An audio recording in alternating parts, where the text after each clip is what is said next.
All right, we are ready for our first inductee into the 2016 class. Mark Colville served the university from 1987 till 2016. Dr. Colville committed countless hours to Portland State over those 30 years. He routinely provided on-campus clinics, an average of 30 times a year, plus the office hours where students would go visit him in his office. He covered football and basketball games, traveled on well over 50% of the football trips on the road. He's been available around the clock to serve Portland State athletes and the training staff, consulting, working with Jim and all of his staff. Dr. Colville, a great athlete on his own. I know even at the age of 60, he was still playing ice hockey, breaking bones and doing all kinds of crazy stuff, but he was just a competitor. And I know the athletes have tremendous respect for what he did for the university. He also donated countless amounts of money to the Portland State Athletic Program and the department. Just a tremendous guy. So my roommate on basketball road trips and the head trainer at Portland State, Jim Wallis, is going to talk a little bit about Mark and everything he did for this university. And Mark is not here with us tonight, but he's certainly in our hearts, and all those athletes who were touched by his great work in medicine realize what he has done for Portland State University. So, Jim.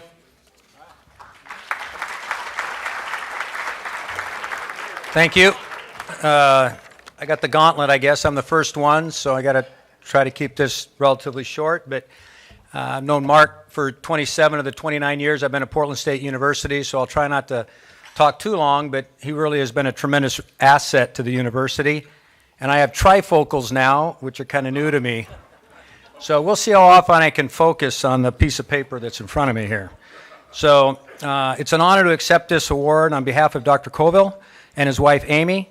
Also with me today to accept this award is Dr. David Hayes, one of our other team physicians, who's down here with me. So I thank him for being here. His involvement with Portland State not only touched thousands of student athletes, many of whom are here today, be inducted into the Hall of Fame, but also influenced multiple physicians, resident physicians, student athletic trainers, and staff athletic trainers. He is a gifted physician. However, for those that know him, his greatest contribution may be to PSU and to each of us that have known him. He is one of the kindest and most caring individuals that I've ever had the privilege to know. And anybody that works with him has known that just by him being involved or being with you has really had a positive influence in your life, okay? He is generally also one of those individuals working at a university as I have. I've been around many smart people, but he's one of those that are the smartest people in the room, but you really wouldn't know it because he's calm and has very generous demeanor. So I thought I'd tell a couple of stories about him, not long ones, but you always see him as a straight-laced kind of a guy, and I've been fortunate enough to be in some not difficult medical situations, but also just some fun situations. So one of our first trips together, we were down in Sacramento. It was about 95 or 100 degrees, and it was really hot. I had one student trainer with me, which is what we traveled with back in the day. And so I turned around, and we're trying to get athletes taken care of, and he's using ice towels on people and getting them water. And I never asked him to do that, because I think it was our first road trip together. He's an orthopedic surgeon, so you don't really ask him to do too much of that kind of thing. And so when the game got over with, I went to him and I said, I really appreciate you doing that, because that really helped the student athletes. And he said, Jim, I don't mind helping you out, pretty much doing anything you can. I am never going to learn how to tape an ankle. So, and if you know, that's pretty much my job. So I didn't get a third pair of hands to help me out on that, okay? So Mark does own motorcycles, and which kind of oxymoron for a medical professional. But he would show up at our summer physicals, or he would show up in the fall, and he'd have his leather jacket on and his helmet. And I always enjoyed thinking of him as kind of being an outlaw or a little bit of a rebel, because they're those straight-laced kind of a guys. And I own a motorcycle as well, and we've only had a few rides together, and I've always enjoyed doing that. But I always like that idea of thinking about somebody that's, you know, maybe just not quite that persona that he plays, everybody kind of believes in. He's got a little bit of that bad boy in him, okay? Oops, I wasn't supposed to say bad boy. I'm sorry about that. David said I wasn't supposed to use that expression. All right.